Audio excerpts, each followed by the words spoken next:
이전에 우리 다른 세대가 태어나고 있다 그런 말씀을 드린 적이 있습니다.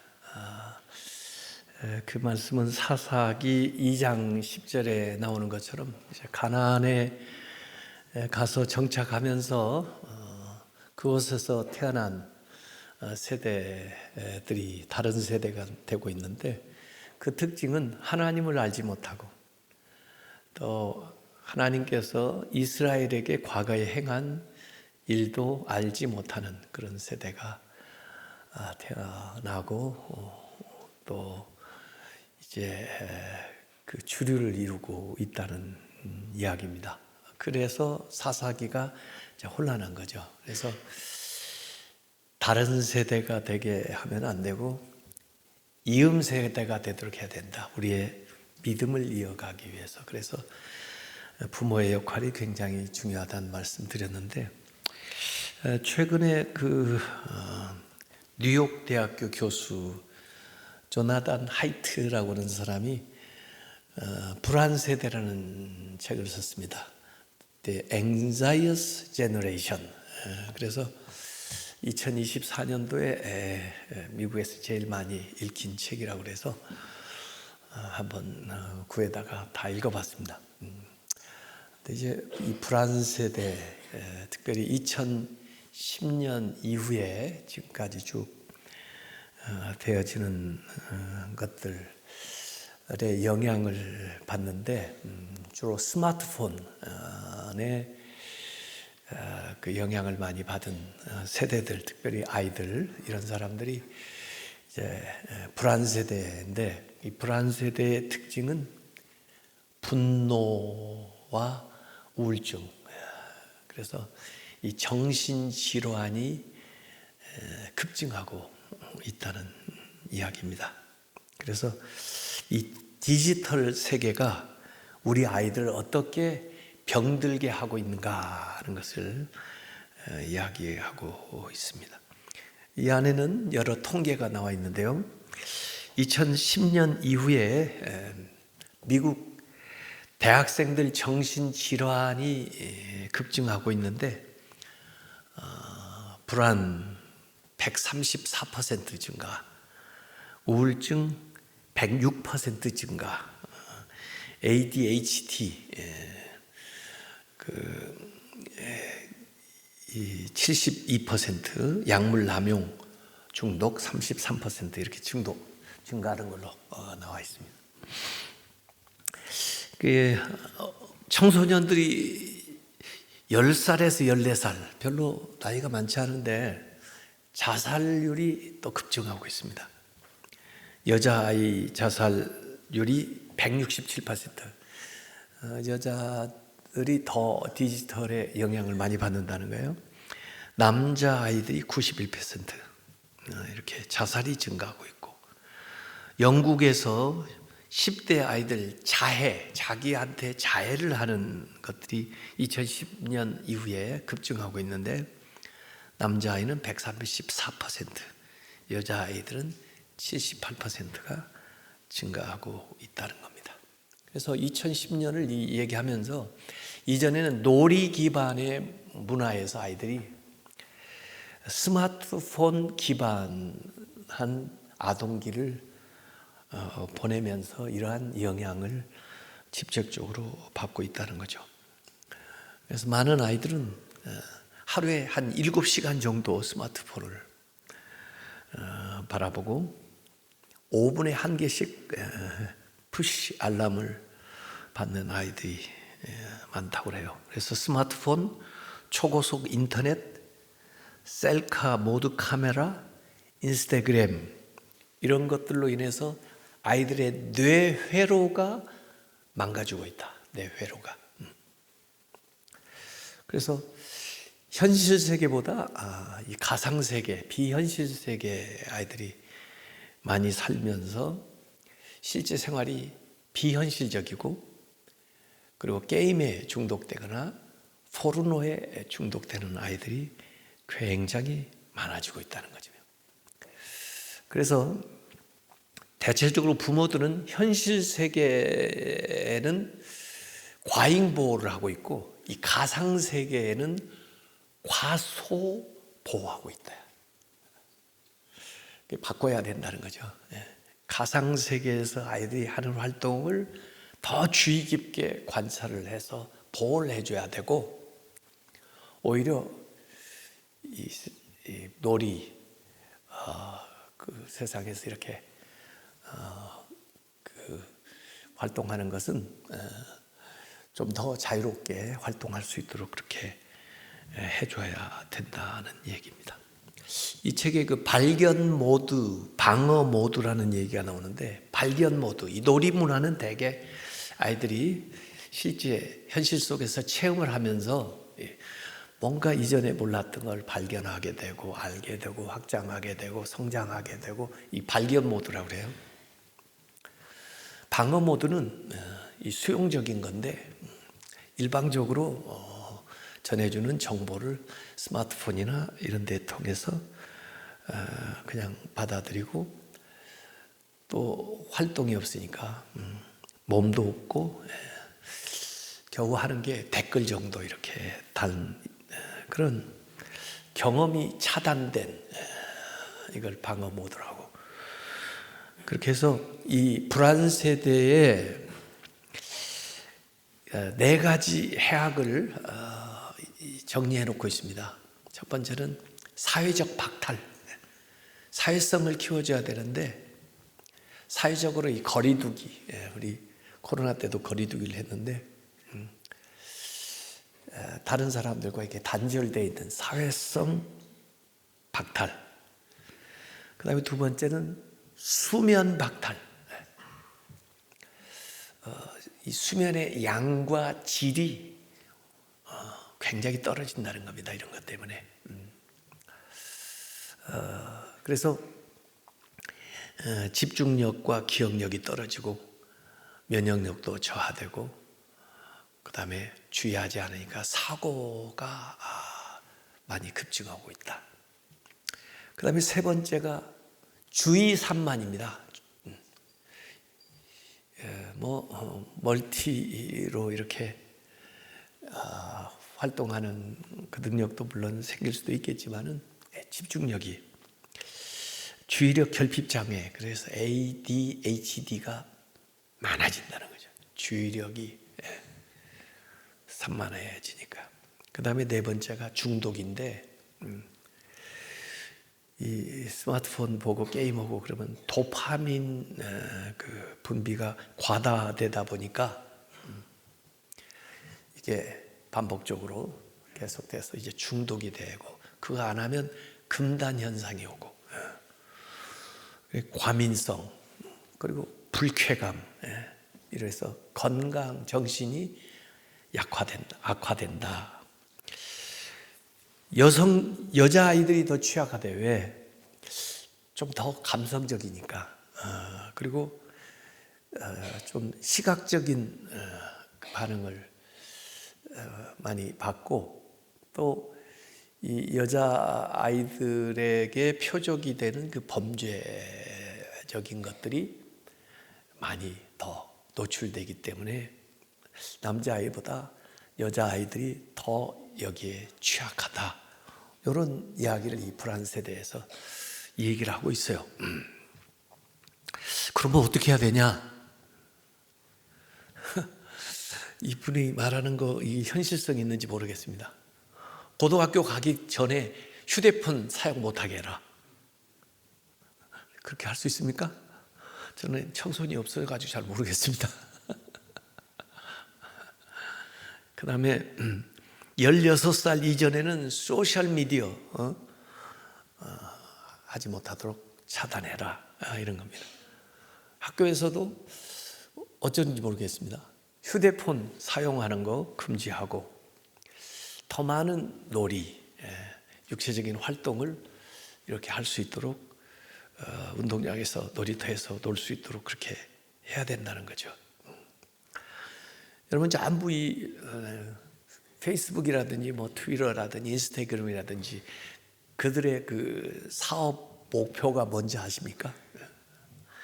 그 페이스북 초대 사장이었던 숀 파커 이야기를 여기서 하고 있는데, 그 숀 파커가 그 사람들에게 그렇게 얘기했다고 합니다.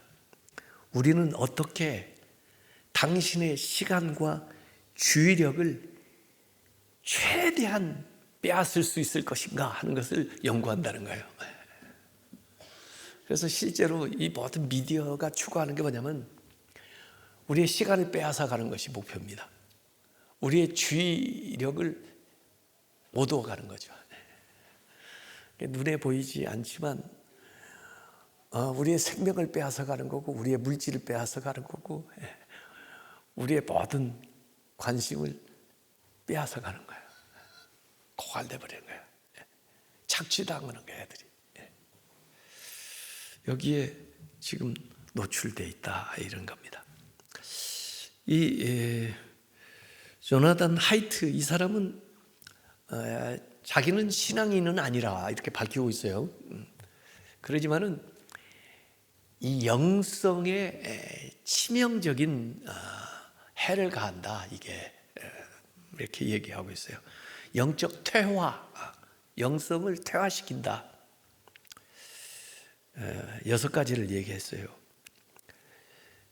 신성함, 신성을 빼앗아가고, 육화, 체화라고 번역을 해놨던데,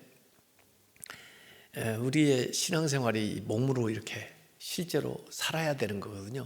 그런 걸 빼앗아가고, 그 다음에 고요함과 침묵과 집중하는 거 빼앗아가고, 신앙생활을 통해서 자기 초월할 수 있는데 자기 초월을 못하게 하고, 그리고 신앙생활의 느린 분노와 빠른 용서인데 반대로 빠른 분노와 느린 용서로 데려가고, 그리고 자연에 대한 경외감 같은 것들을 다 앗아간다는 거예요. 그래서 결국은 영성이 없는 세대로 가게 하는 그런 일들을 지금 불안 세대의 아이들이 영향을 받고 있다는 거예요. 이런 영향 때문에 지금 우리 다음 세대가 다른 세대가 되고, 그리고 진짜 미전도 종족이 되어가고 있습니다. 우리 한국 청소년들 스마트폰을 얼마나 사용하고 있나, 제가 통계 자료 나온 거 보니까 일주일에 보통 40시간, 여학생들이 더 많이 더 사용해요. 그러니까 평균 5시간 이상 청소년들이 스마트폰을 봅니다. 엄청난 거죠. 또 우리 아이들이 그 스마트폰 그 사용 시간에 따른 위험성이, 이건 2020년 통계인데 5만 5천 명 대상으로 했는데, 4시간 이상 사용했을 때 비만, 스트레스, 수면장애, 자살, 우울증, 음주, 흡연, 스마트폰 중독이 이렇게 쫙 늘어나는 겁니다. 이런 일들에 아이들이 노출되어 있다, 그런 겁니다. 그래서 아이들이 운동은 거의 하지 않고, 육체적 활동하지 않고 그냥 이렇게 이것만 바라보고 있으니까 비만. 아이들이요, 직업을 선택하는데 제일 우선순위가 뭐냐면요, 애들 돈 얼마나 버나, 이런 거. 그렇게 해서 지금 25세 이하의 사람들에게 가장 크게 미치는 문화는 인터넷 문화다. 그래서 인간관계가 단절되어 있는 그런 시대 속에 아이들이 살아가고 있습니다. 그래서 부모 역할이 옛날하고 또 좀 달라져요. 잘해야 되는데, 최근에 제가 본 책 가운데 외친이라는 사람이, 대만 사람인데, 세상에 나쁜 부모는 있다예요, 없다예요? 세상에 나쁜 부모는 있다, 이런 책을 써놨습니다. 좀 제목이 그렇잖아요. 세상에 나쁜 부모는 대개는 없다고 생각하잖아요. 부모는 자녀를 사랑하고, 부모는 자녀를 위해서 희생하고, 이렇게 생각하잖아요. 그래서 자녀들이요, 이 세상에 나쁜 부모는 없다는 미심 때문에 오히려 자기를 자학한다는 거예요. 내가 이런 것은 다 내 탓이야. 내가 잘못해서 우리 엄마가, 우리 아빠가 저렇게 화를 내는 거야. 이렇게 다 자기 탓을 한다는 거예요. 근데 실제는 세상에는 나쁜 부모도 많다는 겁니다. 세상에 범죄자들 많죠. 그 범죄자들도 다 자녀가 있을 거 아니에요. 그 뭐 범죄자가 집에 가서는 좋은 부모일까요? 이상하게 용어가 불효자라는 말은 있어요. 부모한테 잘못하는 자식이죠. 근데 자식한테 잘못하는 부모는 뭐라고 그러죠? 그런 말이 있습니까? 불애모? 불애부? 그런 말 만들어야 될 것 같아요, 제가 지금. 왜냐하면 우리의 고정관념이 나쁜 부모는 없다 이렇게 생각하는 건데 실제 세상을 보면 나쁜 부모 많습니다. 물론 좋은 부도 많지만은 그래서 사랑한다는데 자녀를 제대로 사랑해야지 자녀를 왜곡되게 잘못 사랑하는 사람도 있습니다. 폭삭 속았수다 보셨어요? 그 보니까 그 서울대 법대 출신 박영범 그 7년간 사귀었는데 결혼할 직전에 파혼한 그 어머니가 이름 알으세요? 이름도 모르세요? 윤부용. 그게 나오는, 제가 이름 다 찾아봤어요. 그건 나쁜 엄마예요. 그죠? 안 보셔서 모르는구나. 그런 사람이 있어요. 지난주에 제가 청년부에 에릭 프롬의 소유냐 삶이냐 얘기했는데 에릭 프롬이 그 소유냐 삶이냐뿐만 아니라 The Art of Love, 사랑의 기술이라는 책도 썼습니다. 그 비슷한 아이디어인데 인간관계를 소유의 관계로 생각하는 사람이 있고 존재의 관계로 생각하는, 사랑도 소유, 내 소유물로 배우자든 자녀든 그렇게 집착하고, 그건요 좋은 사랑이 아닙니다. 이 좋은 사랑은 존재 자체로서 대우를 해야 되죠. 그래서 사랑도 art, 우리 한국말로는 기술이라고 번역했는데 사실 스킬보다는 art, 예술, 예술 작품이 된다는 거죠. 여기 이게 예술 작품입니다. 이 강대상이 이게 예술 작품입니다. 이게 세계 하나밖에 없는, 이 예술이 된다는 건요, 거기에는 기술이 물론 들어가죠. 기술을 우리가 연마하려면요 반복적으로 학습하고 연습하고 노력하고 그래야 기술이 습득되는 거예요. 사랑은 저절로 되는 게 아니에요. 그냥 일어날 때 감정으로만 하는 게 아니에요. 이거 꾸준한 노력과 학습과 연습을 통해서 그 연마되는 거고, 그것이 의지적으로, 그래서 예술적으로 이렇게 승화가 돼야 됩니다. 그 에릭 프롬은 사랑을 보살핌, 책임, 존중, 이해, 이렇게 네 가지를 얘기했어요. 근데 대체로는 보살핌, 책임, 이걸로 부모 역할을 한 걸로 생각한다는 거예요. 밥 먹여주고 재워주고 또 필요한 거 채워주고, 이건 정도는 소유의 사랑이라는 거예요. 이건 애완용 짐승도 그렇게 할 수 있어요. 근데 사랑은 이해하고 존중해야 된다는 거죠. 아이들도 이해하고 존중해 주는 거예요. 그래야 이게 소유의 관계가 아니고 존재의 관계로 간다는 그런 얘기를 에릭 프롬 얘기했는데, 여기 그 세상에 나쁜 부모는 없다, 그 책도 그런 얘기를 하고 있는 거예요. 근데 사실 나쁜 부모 밑에서 꼭 나쁜 자식 나오라는 법 없다는 겁니다. 또 되게 나쁜 자식들이 다 부모 탓한대요. 난 부모한테 사랑을 못 받아가지고 못 지워줘서 그러는데 아니라는 거예요. 나쁜 부모 밑에서도 좋은 자식 나올 수 있다는 거예요. 그래서 우리가 건강한 가정을 만들어가는 게 얼마나 중요한지 모릅니다. 그래서 오늘부터 테마가 있는 예배를 이제 건강한 가정 세우기인데, 모든 근대 그 교육은 수도원에서 나왔습니다.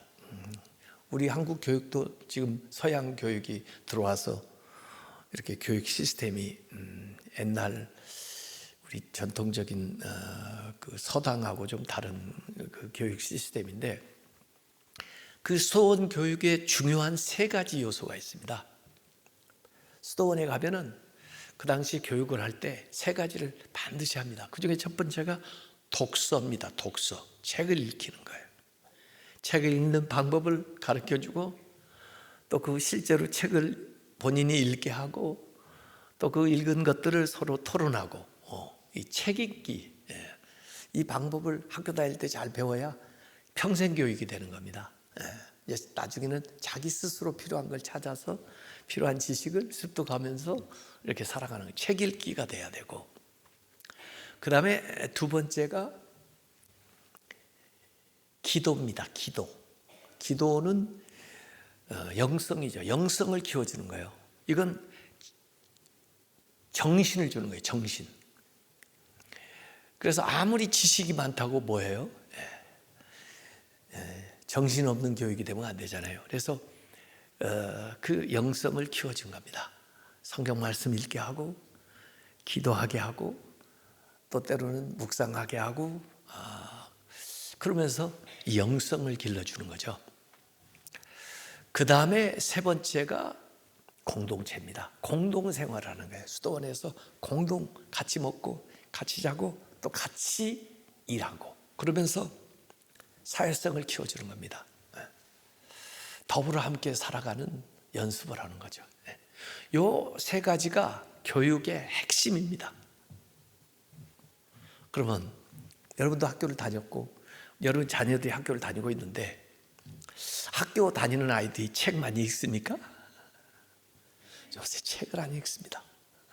책을 안 읽어요. 책을 못 읽으니까 글을 못 써요. 문장을 만들지 못해요. 문해력, 독해가 안 돼요. 책을 읽어도 뭔 말을 하는지를 알아내지를 못해요. 독서를 안 해요. 그 다음에 영성이 있습니까? 심지어 기독교 대학, 기독교 사학도 체플을 못하게 해요. 우리 교육부에서. 정신없는 교육을 하는 거예요. 영성이 기도가 뒷받침되지 않은 영혼 없는 교육을 해요. 자, 그러면 공동체가 살아있습니까? 전부 아이들이 이기적이에요. 더불어 살 줄을 몰라요. 협력할 줄을 몰라요. 공동체가 다 깨졌어요. 다. 그러면 이런 교육이 지금 무슨 교육이냐? 폭력적인 교육이라고 저는 그렇게 생각하는 거예요. 교육이라는 미명하에 애들에게 폭력을 가하는 거예요. 그래서 아이들을 망가뜨리는 거예요. 구속적인 교육이 돼야 되는데, 구원하는 교육이 돼야 되는데 폭력적인 교육의 특징이 뭐지 압니까? 일방적이에요. 주입식이에요. 경쟁적이에요. 그래서 아이들이 엄청 스트레스 받죠.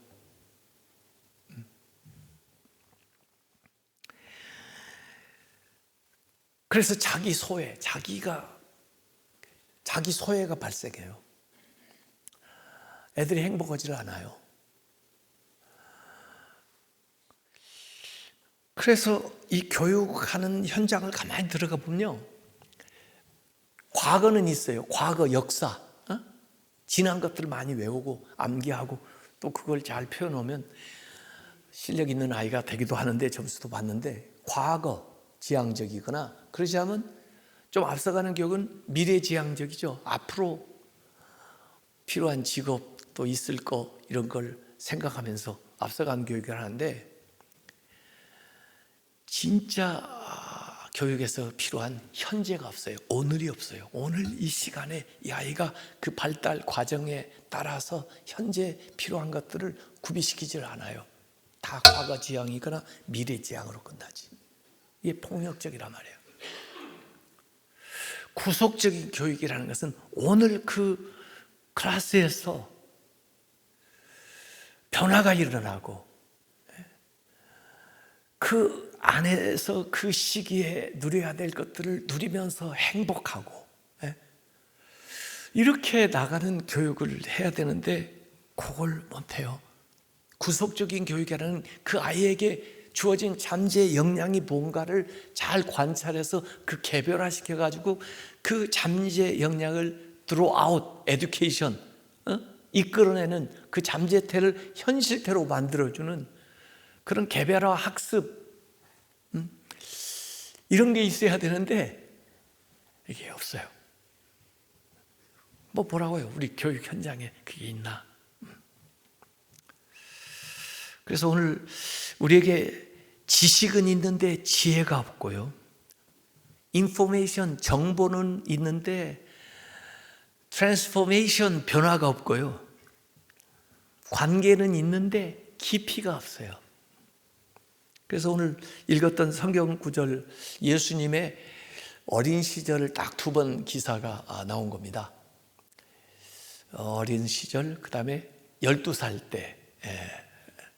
그래서 2장 40절하고 2장 52절에 이렇게 나온 건데, 이 기사가 세례요한 기사하고 비슷하고 1장 80절, 그리고 사무엘 어린 시절하고 비슷해요. 사무엘상 3장 19절인데 여기 이렇게 나와 있습니다. 2장 20절 아까 읽은 걸 가만 보면요, 아이가 자라면, 예수님이 자라요. 신체적으로 자라는 거죠. 강해진다. 이건 육체보다 마음이 강해지는 거예요. 마음이, 심령이 강해지는 겁니다. 이걸 제가 심력이라고 해놨어요. 그리고 지혜가 충만하고, 지식을 응용하는 능력이 지혜인데, 지혜까지 가야죠. 그 지력, 그리고 하나님의 은혜가 그에 위에 있다. 영역이죠, 영역. 그래서 이 4가지 힘을 제가 얘기하고 싶은 거예요. 체력, 심력, 지력, 영역.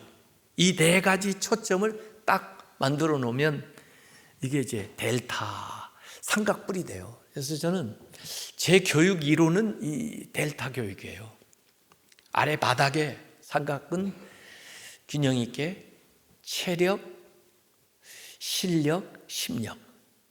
그러나 그걸 이끌어주는 위에 꼭지점은 영역. 이게 안정적으로 딱 책에 잡히도록 아이들을 키워줘야 된다는 거예요. 그래서 생각을 해봤어요. 우리 아이들을 가만히 대입해서, 아이가 건강해요. 건강하기 위해서는 육체적인 활동, 나름의 체육, 뭐 그렇게 몸을 움직이고 하는 일들을 해줘야 돼요. 실력 있어요? 공부 좀 해야죠. 자기가 좋아하는 거, 잘할 수 있는 거, 자기의 특기, 잠재 역량을 개발해 주는 거, 그게 실력이에요. 그걸 쌓는 거예요.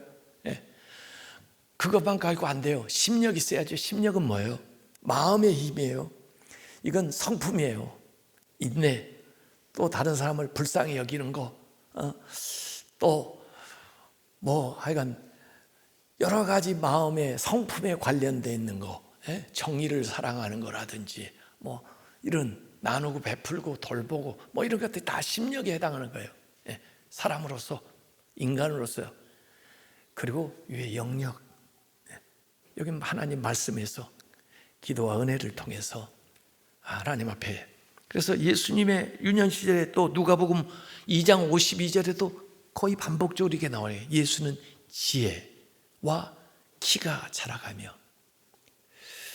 성품이 돼 있으면 사람에게 사랑받는 거고요, 영역이 있으면 하나님께 사랑받는 거거든요. 하나님과 사람에게 더욱 사랑시워 가시더라.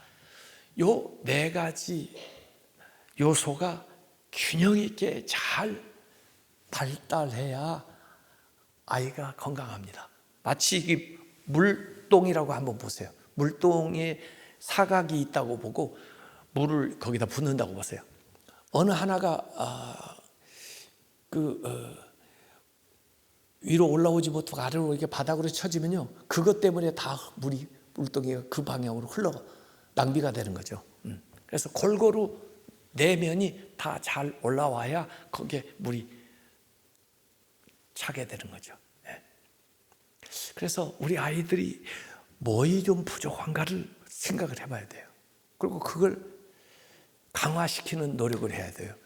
지력만 키워졌다고 되는 게 아니에요. 이쪽 면만 커졌다고 해서 물이 잠기는 게 아니라니까요.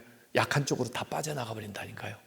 골고루 4대 영양소라고 생각하면 이 네 가지가 골고루 형성이 돼야 해요. 그래서 저는 이 삼각뿔 델타를 생각하는 거죠. 그런데 교육은 학교에서 합니까? 아니죠. 학교에서 우리 아이들을 어떻게 책임집니까? 1차 책임은 부모, 학교가 도와주고 또 교회가 도와주고 나라가 도와주죠. It takes a village. 한 사람을 만드는 데는 온 마을이 필요하다, 그런 말이 있어요. 마을 안에는 우체국도 있고 경찰서도 있고 무슨 교회도 있고 학교도 있고 가게도 있고 다 이렇게 해야 살아가는 것처럼 모든 면에서 이 아이 한 사람을 세우는데 다 역할을 제대로 감당해야 되는데, 지금 학교에서 부족한 면들이 있죠.